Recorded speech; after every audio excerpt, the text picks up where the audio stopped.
Special eight 11 में आप सभी का स्वागत है। मैं हूं नवनीत सिंह वाधवा और आज बात करेंगे गैंग के गेम प्लान की।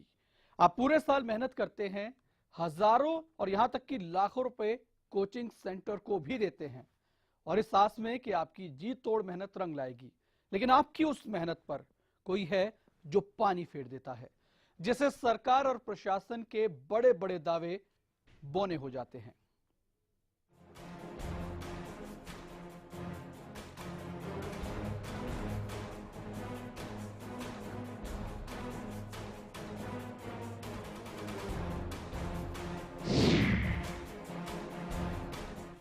एआईपीएमटी और पीआरटी और इसके साथ साथ एस्टेट की परीक्षा रद्द हो गई।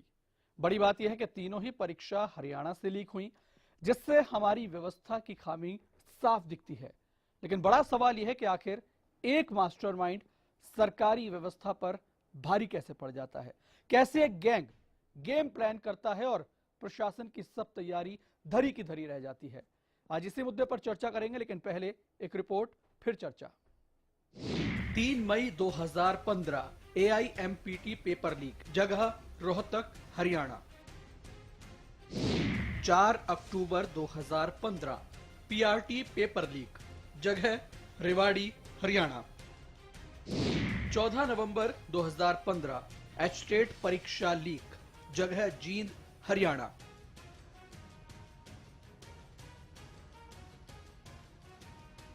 ये तीनों ही पेपर हरियाणा से लीक हुए, लेकिन इसके तार दूसरे राज्यों तक फैले हैं। भले ही हाल ही में एचटेट के लेवल 3 के पेपर लीक का खुलासा जींद से हुआ हो, लेकिन असल में एचटेट का पेपर सोनीपत के इंडियन मॉडर्न सेकेंडरी स्कूल से लीक हुआ था। इसकी साजिश परीक्षा केंद्र इंचार्ज और 2 जेबीटी सगे भाइयों ने रची थी। दोनों ने आंसर की सॉल्व कर अपने भांजे नितेश यानी कि इस पूरे नेक्सस के मास्टरमाइंड को दी, जिसके बाद उसने चांदनी चौक नाम के व्हाट्सएप ग्रुप में 55 लोगों को ये आंसर की शेयर कर दी और ये सौदा 2-2 लाख रुपए में तय हुआ था, यानी कि 55 लोगों से 1 करोड़ 10 लाख रुपए वसूले जाने थे। लेकिन उससे पहले ही इनके खेल का पर्दाफाश हो गया।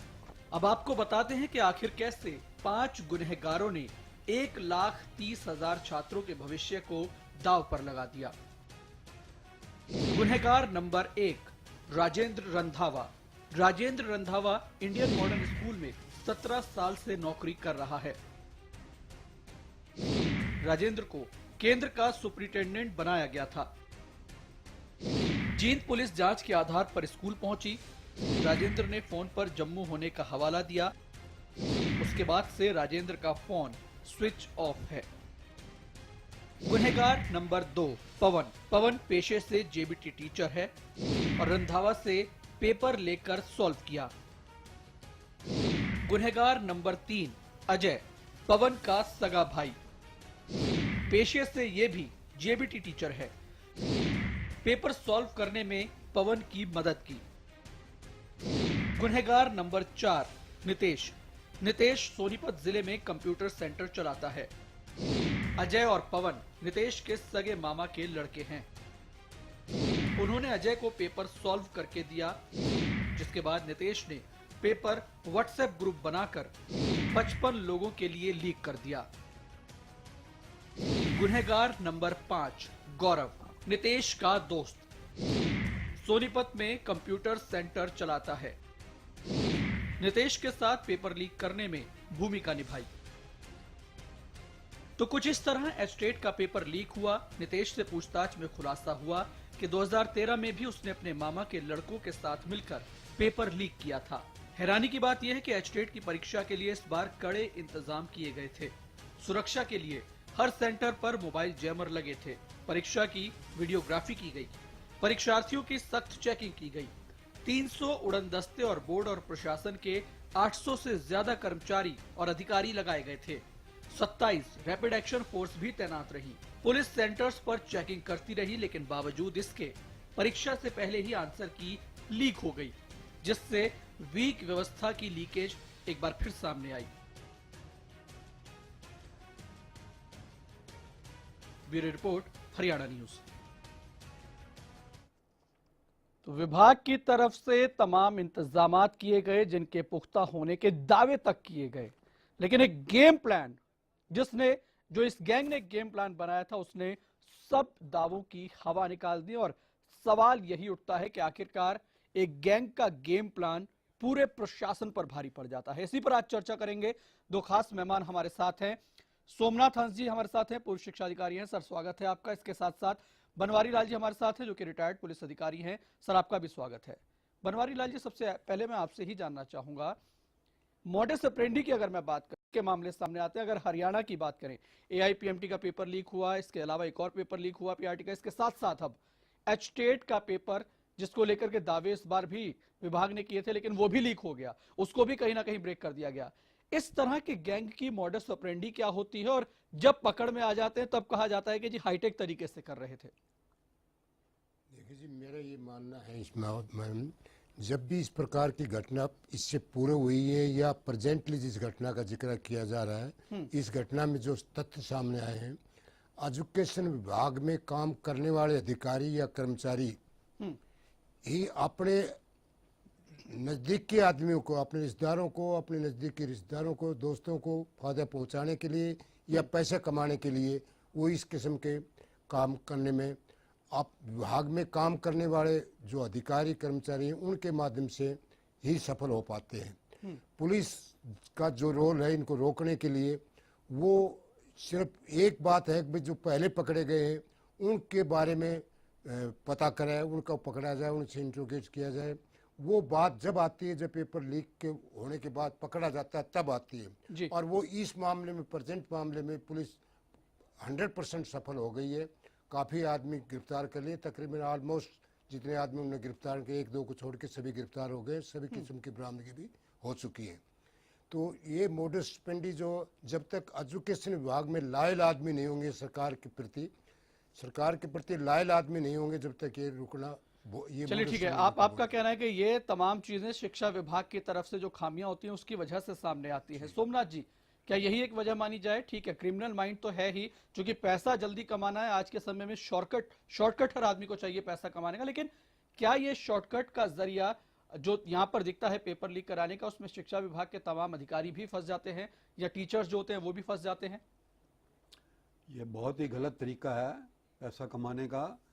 शिक्षा को बदनाम कर रहे हैं लोग, जो शिक्षा के कुछ लोग हैं वो इस प्रकार से कार्य करते हैं कि उनका उद्देश्य, अब देखिए इसमें भी कोई टीजीटी या पीजीटी इन्वॉल्व नहीं है, केवल पीआरटी जो प्राइमरी टीचर हैं। अब तो सैलरीज भी सेंट्रल गवर्नमेंट में भी, स्टेट गवर्नमेंट में बहुत अच्छी हो गई हैं। पता नहीं किस चीज़ का लालच है, जैसे कि सारा पैसा इकट्ठा करके हमने ऊपर जाना है तो साथ लेकर जाना है। अपनी ज़रूरतें के लिए जितनी तनख्वाह मिलती है उसमें गुजारा ना करके इतनी ज्यादा उनकी क्रेज बढ़ रही है। सोमनाथ जी, माफी के साथ आपको रोक रहा हूं, क्योंकि जो बात यहाँ पर बनवारी जी ने भी कही कि वजह क्या है, और जब तमाम ये चीजें सामने आती हैं तो सबसे पहले होता है कि कहीं ना कहीं की माइंड रहा होगा, वो कोई अधिकारी रहा होगा शिक्षा विभाग का, या फिर कोई टीचर रहा होगा। आप कह रहे हैं कि ठीक है, कोई प्राइमरी टीचर है इस मामले में भी, और अक्सर ऐसा सामने आता है, लेकिन प्राइमरी टीचर भी शिक्षा विभाग का ही है जी।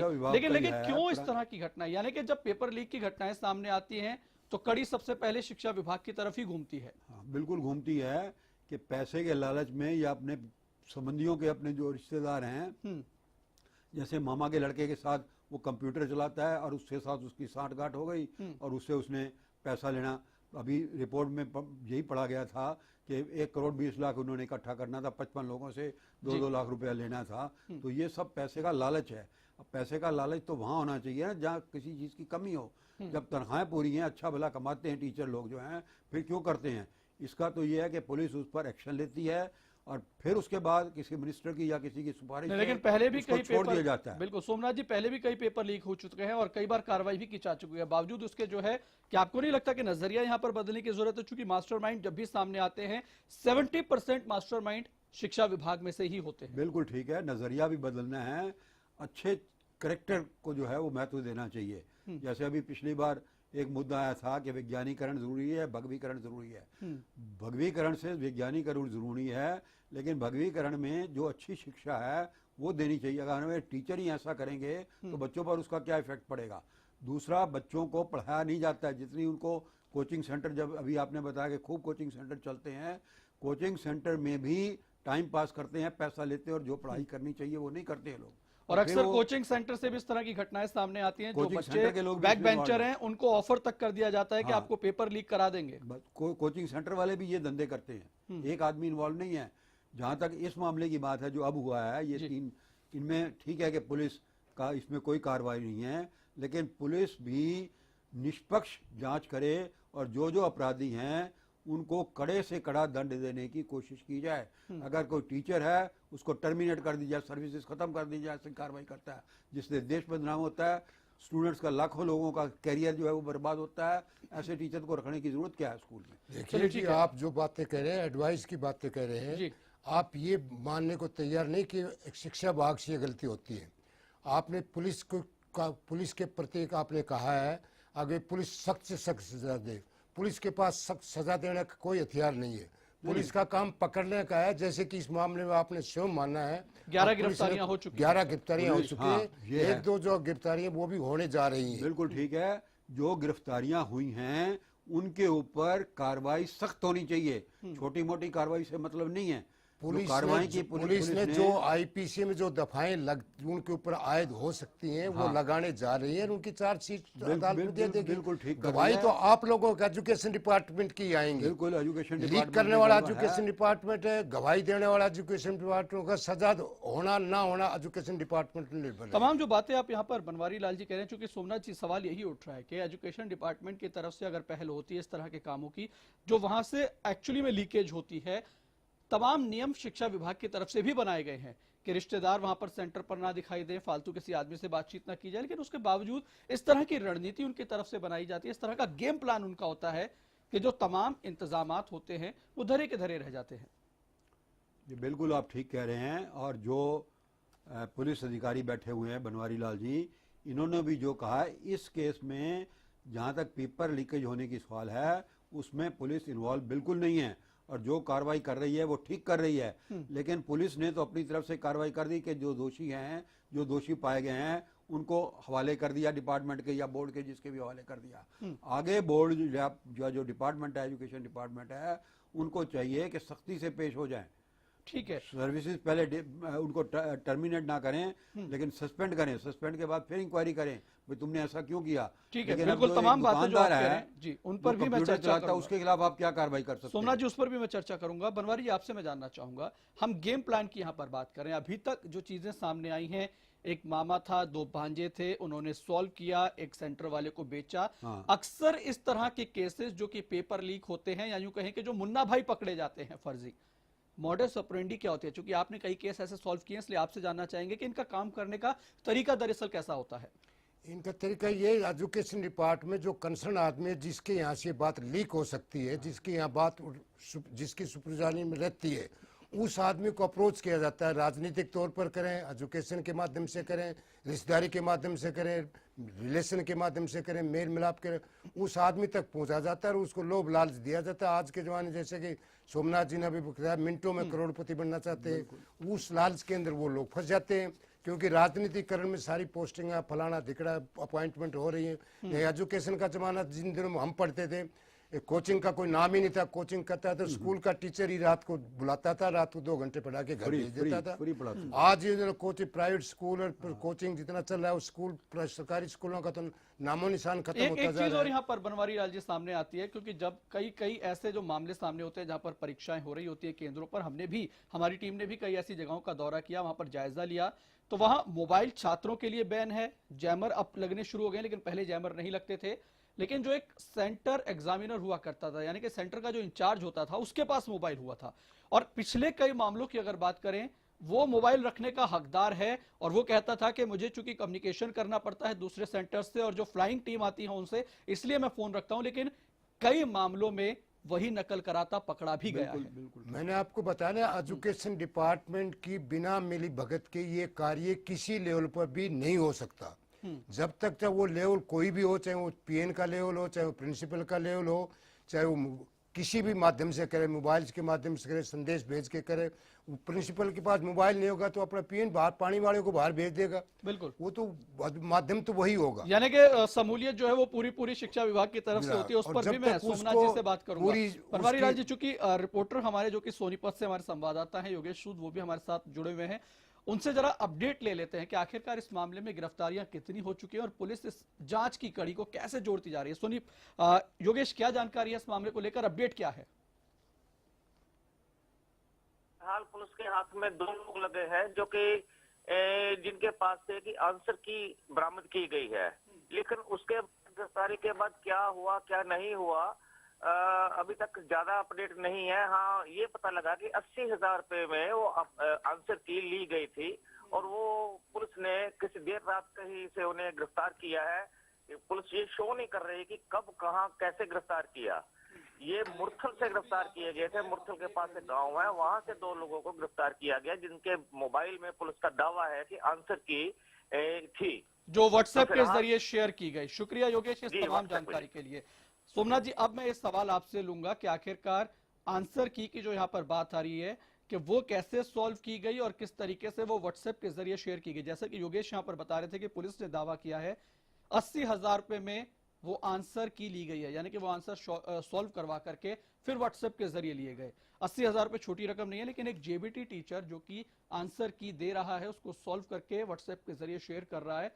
कहां जा रहा है शिक्षा विभाग और क्यों शिक्षा विभाग के तमाम कर्मचारी, यूं कहें कि जो टीचर हैं, वो इस तरह के गैंग्स में लगातार उनकी जो संलिप्तता है वो बढ़ती जा रही है? बेड़ा गर्क हो रहा है जहाँ तक एजुकेशन का सवाल है। अगर टीचर ऐसे हैं तो आगे बच्चों को वो क्या शिक्षा देंगे। अब जो जेबीटी टीचर इसमें इन्वॉल्व हैं या अधिकारी इन्वॉल्व हैं, वो आगे बच्चों को क्या पढ़ाएंगे। तो इस हिसाब से इनका सबसे पहली चीज़ है कि इनका करैक्टर, इनका चाल चलन, इनकी नीयत, ये चीज़ें जो हैं इनमें सुधार आना चाहिए। नहीं, इसको लेकर के भी बात की थी दरअसल। इसको लेकर के भी हमने शिक्षा अधिकारी और जो सचिव है शिक्षा विभाग के, उनसे हमने बात की कि इस तरह की चीजें क्यों सामने आ रही हैं, क्यों नहीं टीचर्स पर निगरानी रखी जाती। लेकिन उनका कहना यह होता है कि अब हम सीआईडी टीचर्स के पीछे नहीं लगा सकते। और क्या क्या उन्होंने कहा था वो भी मैं आपसे बात करूंगा। एक छोटे से ब्रेक के लिए यहां रुकूंगा, ब्रेक के बाद जल्द वापस लौटते हैं। सिंह साहब, इसमें किसी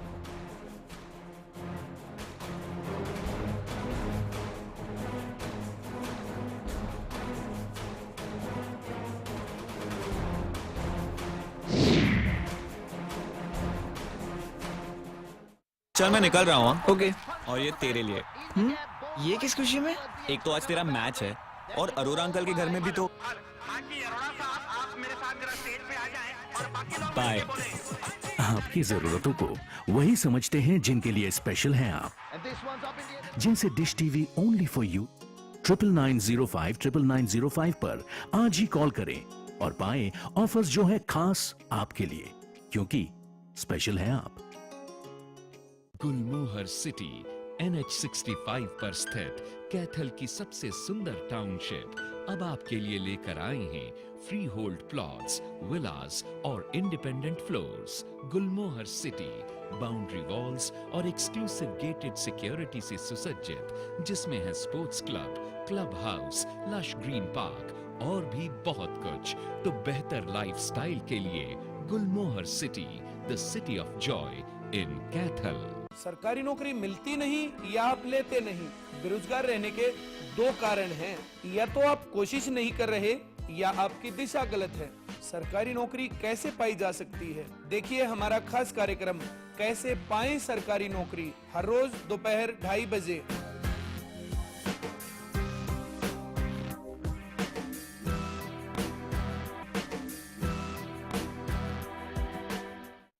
गुलमोहर सिटी NH65 पर स्थित कैथल की सबसे सुंदर टाउनशिप अब आपके लिए लेकर आए हैं फ्री होल्ड प्लॉट्स, विलास और independent floors. Gulmohar city boundary walls और एक्सक्लूसिव गेटेड सिक्योरिटी से सुसज्जित, जिसमें है sports club, club house, lush green park और भी बहुत कुछ। तो बेहतर लाइफस्टाइल के लिए Gulmohar city, the city of joy in Kaithal.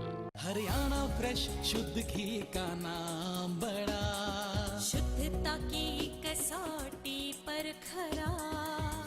घर के घी जैसा स्वाद मन भाए, जो भी खाए तंदुरुस्ती पाए। हरियाणा फ्रेश एगबाग शुद्ध घी, स्वाद घर के घी जैसा। हरियाणा फ्रेश शुद्ध घी।